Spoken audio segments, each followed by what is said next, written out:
है। यदि धन की बात करें तो धन तो आपके पास इस गोचर काल के दौरान आता रहेगा, और भैया वो किसकी कृपा से होगा? तो जीवन साथी की कृपा से इस गोचर काल के दौरान काफी धन आप कर सकते हैं। दाम्पत्य जीवन आपका बहुत अच्छा रहेगा। धार्मिक यात्राएं गोचर काल के दौरान आपकी होंगी। धर्म धर्म विरत होने की कोशिश आपको बिल्कुल भी नहीं करनी। घर में कोई ना कोई मांगलिक कार्य भी इस गोचर काल के दौरान हो सकता है। इंट्यूशन पावर आपकी इस गोचर काल के दौरान काफी एक्टिव रहने वाली। आपको होने वाली चीज का किसी न किसी तरीके थोड़ा बहुत अभाव अक्टूबर महीने में होने रहा है। इनकम को लेकर के धन आएगा, लेकिन इनकम को लेकर के चिंता आपको सताती रहेगी।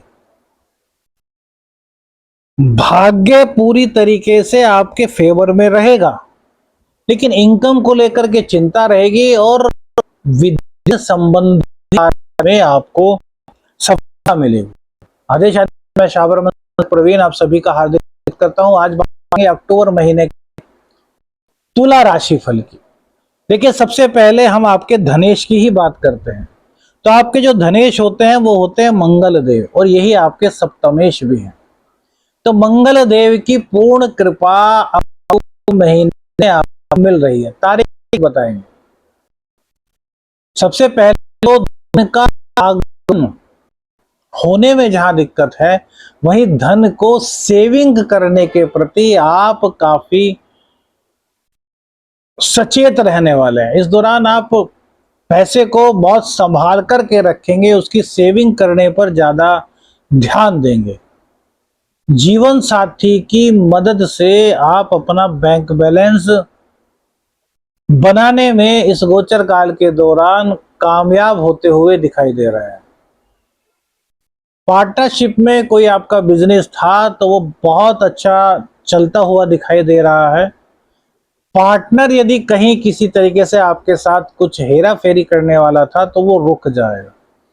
मंगल देव की कृपा ऐसी होगी कि वो सोचेगा कि यार जो आदमी हमारे साथ जुड़े हैं वो कितने अच्छे हैं, हम पर कभी शक ही नहीं करते, तो हम ऐसा कार्य क्यों करें।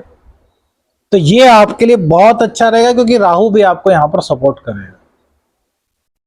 जीवन साथी का सानिध्य आपको प्राप्त होगा। दाम्पत्य जीवन में प्रेम, सद्भाव, आकर्षण रहने वाला है। माधुर्य आपके जीवन में, दाम्पत्य जीवन में आएगा इस गोचर काल के दौरान। मंदिर में जाना होगा, धार्मिक स्थलों की यात्रा इस गोचर काल के दौरान हो सकती है। परिवार के साथ पूर्ण समय बिताने का मौका आपको मिल रहा है। लेकिन भैया 20 अक्टूबर को मंगल देव नीच के हो जाएंगे, यानी कि 10वें स्थान में चले जाएंगे कर्क राशि में। तो यहां पर आकर के आपके लिए थोड़ी दिक्कतें बढ़ जाएंगी। सबसे पहले तो क्या दिक्कत होगी, कहीं ना कहीं दाम्पत्य जीवन में थोड़ी नोक झोंक आपकी रहेगी। जो सेविंग है हो सकता है उसमें से कुछ आपको खर्च भी करना पड़े। देखिए, मंगल यही है, लेकिन गोचर चेंज हुआ तो फल बदल गया। कैरियर को लेकर के थोड़ी बहुत दिक्कतें यहाँ पर दिखाई देंगी, लेकिन चंद्रमा सपोर्ट कर रहा है तो हम ज्यादा दिक्कत तो यहाँ पर नहीं मानते। लेकिन फिर भी हाँ, कैरियर को लेकर के कुछ परेशानी आप इस गोचर काल के दौरान 20 अक्टूबर के बाद महसूस कर सकते हैं। शनिदेव आपके वक्री हैं तुला राशि वालों, और पंचम में चल रहे हैं। तो दाम्पत्य जीवन पहले तो अच्छा है, हमने बताया 20 अक्टूबर से पहले। 20 अक्टूबर के बाद जब मंगल देव नीच के हो जाएंगे और शनि की तृतीय दृष्टि सप्तम भाव पर पड़ेगी, तब भैया आपको संभल करके रहना है। दाम्पत्य जीवन में किसी तरह का कलह, दुख, संकट ना आने पाए, इसके लिए वाणी पर विराम लगाना बहुत जरूरी होता है। कहते हैं ना, एक चुप 100 को हराता है। तो यदि इस टेक्निक को आप अपनाते हैं, उपाय तो हम बताएंगे, उपाय की चिंता मत कीजिए, लेकिन टेक्निक भी रोजमर्रा के व्यवहारिक जीवन में जिस टेक्निक को भी आप अपना लेंगे तो बहुत बड़े खतरे से, बहुत बड़े नुकसान से आप इस गोचर काल के दौरान बच जाएंगे। अब 11वें स्थान के स्वामी जो है आपके सूर्य देव है, वो 12वें स्थान में है। हमने स्टार्टिंग में कहा था कि धन कमाने में परेशानी आएगी, लेकिन यहाँ पर एक सपोर्ट आपको मिल रही है कि भाग्य स्थान के स्वामी वो भैया उच्च के हैं बुध देव, तो उन्हीं के साथ सूर्य देव विराजमान रहेंगे। तो इनकम आपकी रुक नहीं पाएगी, चाहे विदेशी इनकम हो, विदेश से आने वाला पैसा हो या फिर आपके बिजनेस का पैसा, लेकिन उसमें किसी ना किसी तरह की परेशानी आप इस गोचर काल के दौरान अवश्य महसूस करेंगे। क्योंकि भैया जो 11वें भाव के स्वामी जब 12वें में जाते हैं तो ऐसे में इनकम को लेकर के बहुत सारा संघर्ष कराते हैं, लेकिन यहाँ बुधदेव संघर्ष को पूरी तरीके से घटा देंगे। इसलिए हम कह रहे हैं इस गोचर काल के दौरान आपकी इनकम नहीं रुकेगी, लेकिन इनकम प्राप्त करने में थोड़ी परेशानियों का सामना इस गोचर काल के दौरान आपको करना पड़ सकता है।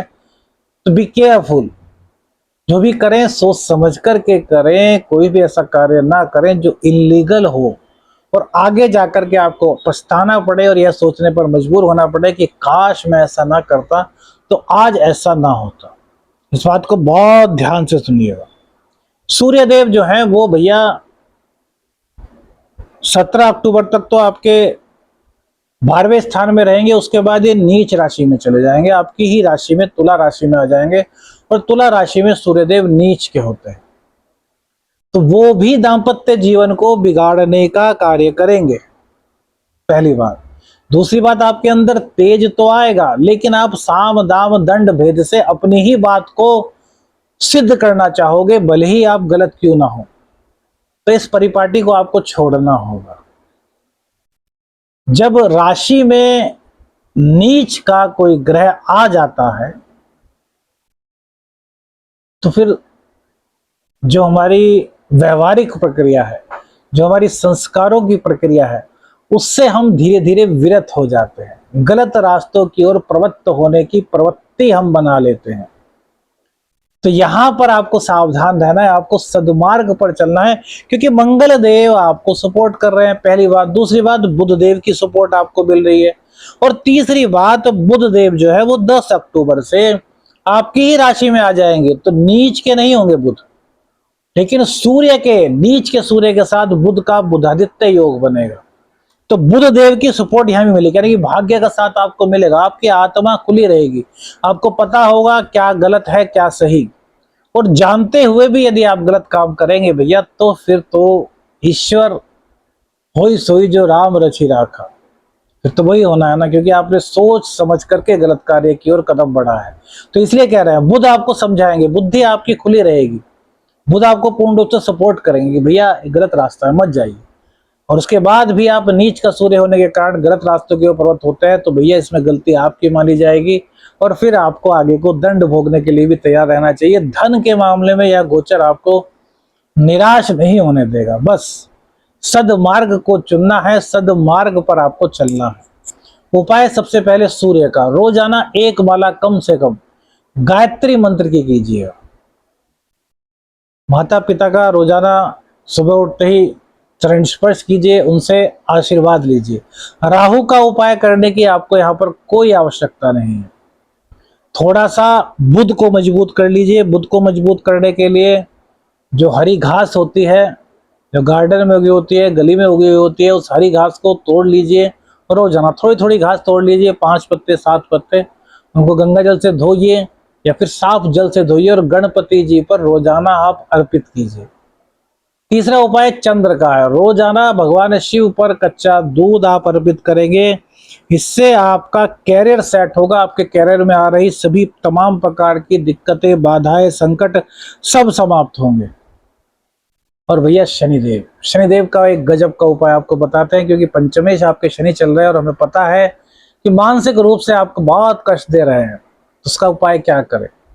तो एक काजल की डिब्बी लीजिएगा, शाम के टाइम लगभग 7 बजे के करीब, उस काजल की डिब्बी को 10 रुपए की आ जाती है, नई डिब्बी लीजिएगा, शनिवार के दिन अपने सिर से 7 बार एंटी क्लॉकवाइज उतारिएगा, और पेड़ में, कौन सा पेड़, आम का पेड़, आम की पेड़ के जड़ में उसको दबा दीजिए, बिना पलटे, बिना किसी से बात किए अपने घर पर आ जाइए, हाथ मुंह धोइए और फिर अपने डेली रूटीन में लग जाइए, कोई दिक्कत नहीं। कुल 5 शनिवार कीजिए, आपको तुरंत इस उपाय से रिलीफ दिखाई देगा। आपके जीवन में जो बाधाएं आ गई थी, जो रुकावटें आ गई थी, वो समाप्त होंगी।